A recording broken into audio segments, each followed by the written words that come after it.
مساء الخير. النهارده هنعمل فطاير صيامي رهيبة بجد، اسفنجية خالص وخفيفة. اتمنى تضغطي لايك للفيديو علشان يروح لكتير من المتابعين.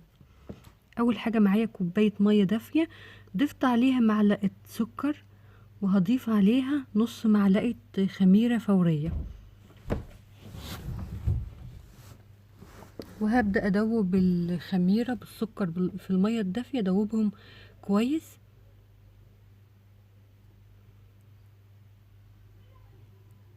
وهبدأ اركنهم على جنب.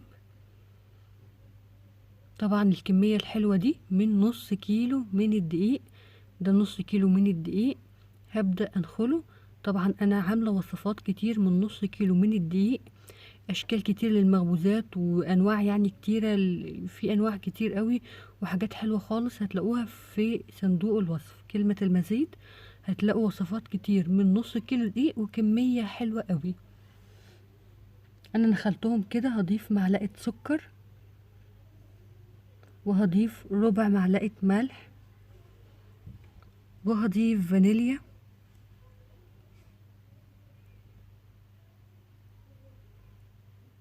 وهضيف يا نص كوب زيت يا نص كوب سمنة نباتي، اللي عندك ضيفيه واللي انت حباه ضيفيه، بس الاتنين نتيجتهم طبعا واحدة. ببدأ ابس الزيت في الدقيق.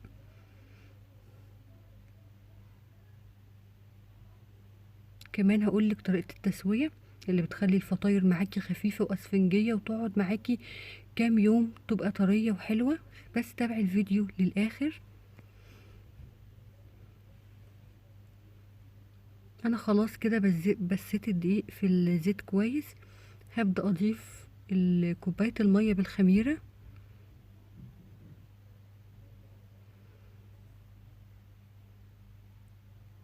طبعا بحتاج مية كمان، هحتاج يجي نص كوب برضو بيكون دافي، وابدأ اكمل بيه عجن. هبدأ كده ايه اخدها، وهبدأ اضيف شوية بشوية، وابدأ اعجن العجينة. العجينة دي هيكون قوامها زي ما هتشوفوه دلوقتي، يكون قوامها فيه طراوة كده.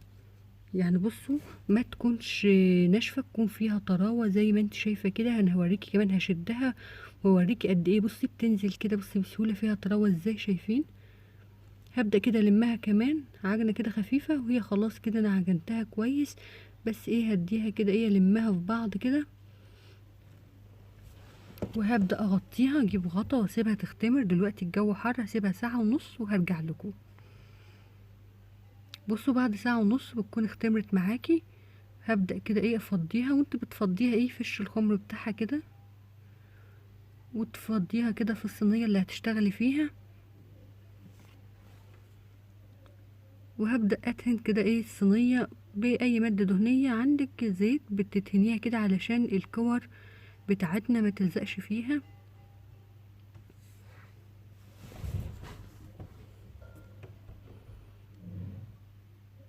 وابدأ اعمل كل العجينة كور نفس الحجم ده كده. بصوا العجينة كده ايه، فيها سلاسة كده وقوامها حلو خالص، فيها ايه طراوة زي ما انت شايفة كده.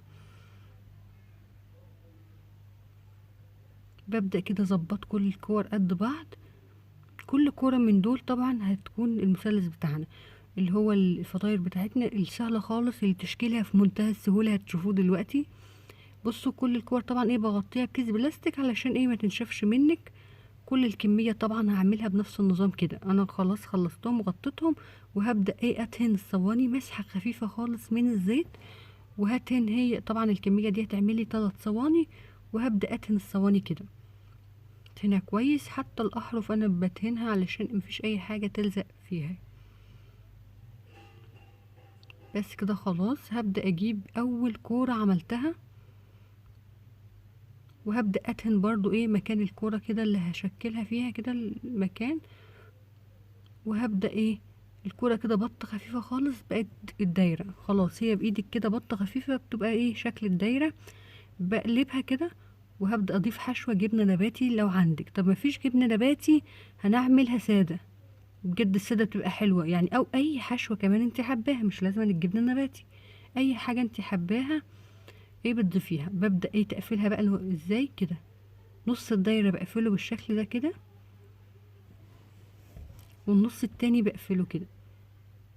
ما انا بقول لكم ايه، شكلها سهل خالص، ويعني زي ما قلت لكم في اول الفيديو الشكل ده في منتهى السهولة خالص، حاجة سهلة خالص وبسيطة. بس كده خلاص شكل الفطاير بتاعتنا كده ايه، خلاص كده. هنضيف طبعا اضافات بسيطة خالص، هبدأ اضيفها في الصينية. دلوقتي بقى هنعمل ايه سادة، لو مش حابين حشوة خالص هنعملها سادة بط خفيفة زي ما عملتها وقلبتها برضو. وهبدأ ايه هدهنها كده من الزيت او السمنة النباتي،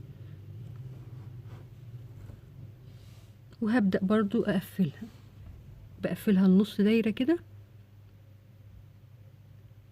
واعكس كده واقفلها كده زي ايه ما هي في الصورة، اوضح يعني من الكلام، زي ما انتوا شايفين كده يعني في الفيديو اوضح من الكلام. هي تشكيلها لمثلث سهل خالص.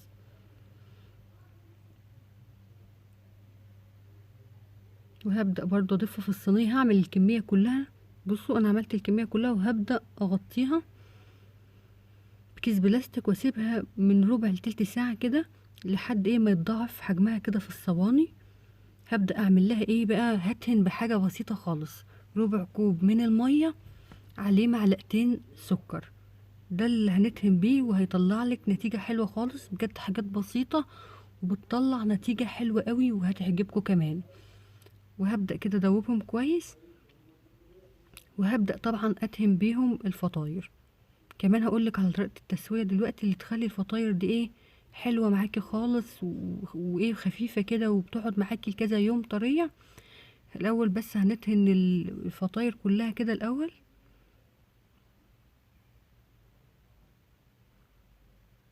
كل الكمية هدهنها وهرجع لكم. انا دهنتهم كلهم، هبدأ اضيف إيه رشة كده من حبة البركة في الوسط، في وسط كده الفطاير.